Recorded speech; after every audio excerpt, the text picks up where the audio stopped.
Ammonium nitrate stored in a warehouse linked to catastrophic Beirut explosion. News recap for Wednesday, August 5, 2020. Click the link to read the related article and watch the video coverage. A warehouse storing thousands of tons of unsecured highly explosive material has emerged as a possible source of the massive blast that ripped through the Lebanese capital on Tuesday, killing nearly 80 people, injuring 4,000 and sending a shock wave across the city that damaged buildings and blew out windows up to 10 kilometers (6 miles) away. Lebanon's Prime Minister Hassan Diab said that 2,750 tons of ammonium nitrate, which is typically used as an agricultural fertilizer, had been stored for 6 years at a port warehouse without safety measures, endangering the safety of citizens, according to a statement. It's still not exactly clear what led to the ignition that wiped out entire streets across the seaside capital. Initial reports in state media blamed the blast on a major fire at a firecrackers warehouse near the port, that likely spread to nearby buildings. However, the Prime Minister's account appeared to be backed by Lebanon's General Security Chief Abbas Ibrahim, who said a highly explosive material had been confiscated years earlier and stored in the warehouse, just minutes' walk from Beirut's shopping and nightlife districts. As Beirut's 4 million residents wake to the full horror and scale of the damage to their city, lives, and livelihoods, questions will be asked about why such large quantities of the dangerous chemical were allowed to be stored in the middle of the city without adequate safety measures, and who is responsible. Immediate concerns remain with the casualties. Hospitals, already stretched from the ongoing coronavirus pandemic, are inundated with the wounded, and while the death toll steadily rose through Tuesday and into Wednesday, the true cost of life may not be known for several days as more bodies are pulled from the wreckage and the scale of the devastation is realized. Relatives of the missing are scouring hospitals looking for their loved ones, and aid agency Save the Children warned of children being among those unaccounted for. The blast also comes at a difficult time for the cash-strapped country, which has been ravaged by economic and political turmoil exacerbated by the fallout from the COVID-19 outbreak. Though Lebanon has only confirmed 5,062 coronavirus cases and 65 related deaths, according to data from Johns Hopkins University, pandemic-related restrictions have further exacerbated the country's deep and long-running financial crisis. Violent protests have erupted over rising hunger and poverty, which has soared to over 50%, and scenes of people scavenging garbage dumps for basic necessities have become commonplace.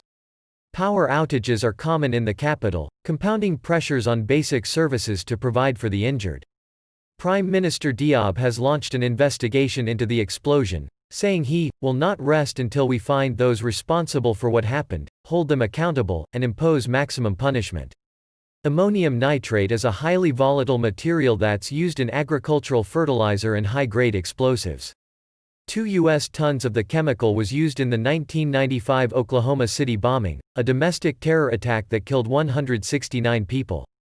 Following Tuesday's explosion, the United States Embassy in Beirut urged those in the area to stay indoors and wear masks if available, due to reports of toxic gases released from the blast. However, Anthony May, a retired ATF explosives investigator for the U.S. government, said that the bright or dark red cloud seen in videos of the blast is not consistent with ammonium nitrate. The telltale sign of the compound would be a yellow smoke cloud, he said. I'm not saying that ammonium nitrate was not involved in this, it may have been, but it appears that there were other items in there as well, May said. The amount of explosives and the shockwaves created by the blast, May said, is typical of what would be equivalent to a kiloton nuclear bomb going off as far as the explosive weight is concerned.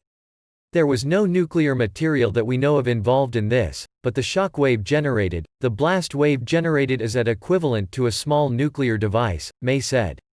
Adding to the confusion of what caused the incident, U.S. President Donald Trump offered sympathy and assistance to the people of Lebanon, referring to the incident as a terrible attack. 3 U.S. Defense Department officials later contradicted the president's comments, saying that as of Tuesday night there was no indication that the explosion was an attack, and Lebanese officials have not called the explosion an attack. Other world leaders, including from Israel, the United Kingdom, France, Turkey, Qatar, Jordan and Spain, have offered support and humanitarian assistance to Lebanon. Apocalyptic scenes akin to Hiroshima. The explosion, which happened just after 6 p.m. local time, 11 a.m. Eastern Time, tore through the city and wreaked havoc on nearly all of Beirut's quarters, registering as a 3.3 magnitude earthquake in the Lebanese capital. Footage captured the injured staggering through streets in the capital, and ambulances, cars and military vehicles packed with the wounded. One resident said the scenes looked like an apocalypse, another said the port was totally destroyed. You can see injured people all over the streets in Beirut, glass all over the place, cars are damaged, said Bakr Gaddaz, another resident. It is very, very frightening what is happening right now, and people are freaking out. The emergency services are overwhelmed. The official residence of Lebanon's president, the headquarters of former Prime Minister Saad Hariri, and CNN's bureau in downtown Beirut were damaged. Homes as far as 10 kilometers 6 miles away were also damaged, according to witnesses. The city's governor Marwan Aboud said the scene reminded him of the atomic bomb blasts at the end of the Second World War in Hiroshima and Nagasaki. In my life I haven't seen destruction on this scale, Aboud said. This is a national catastrophe. Hospitals in Beirut were overwhelmed with the wounded and doctors conducted triage on dozens of injured people in car parks and sidewalks. Some were so full they were turning people away, one witness said. The emergency room looked like a war had begun. The children, their hands, their legs, I couldn't believe what I was seeing, said Serge Medessian, a hairdresser in Beirut. Open lots turned into makeshift field hospitals as people pulled themselves and their loved ones out of the rubble of their homes. Some had broken limbs, others had been showered with shards of glass. Some patients were unconscious. One of Beirut's major hospitals, Hotel Dieu, received around 400 injured patients, an employee told CNN. The scene of an explosion near the port in the Lebanese capital Beirut on August 4, 2020. The Lebanese Red Cross implored the public on Twitter for blood donations to help the wounded and said it has opened triage centers and first aid stations to help those with non-critical injuries. All its ambulances across the entire country were dispatched to the capital to support with the rescue and evacuation of patients. Australian Prime Minister Scott Morrison said at least one Australian was killed in the blast and the Australian Embassy building has been significantly compromised. One Japanese national suffered a minor injury, according to Japanese Chief Cabinet Secretary Yoshihide Suga. South Korea's foreign ministry said its embassy in Beirut sustained minor damage but had not received any reports of South Korean victims. Click the link to read the related article and watch the video coverage.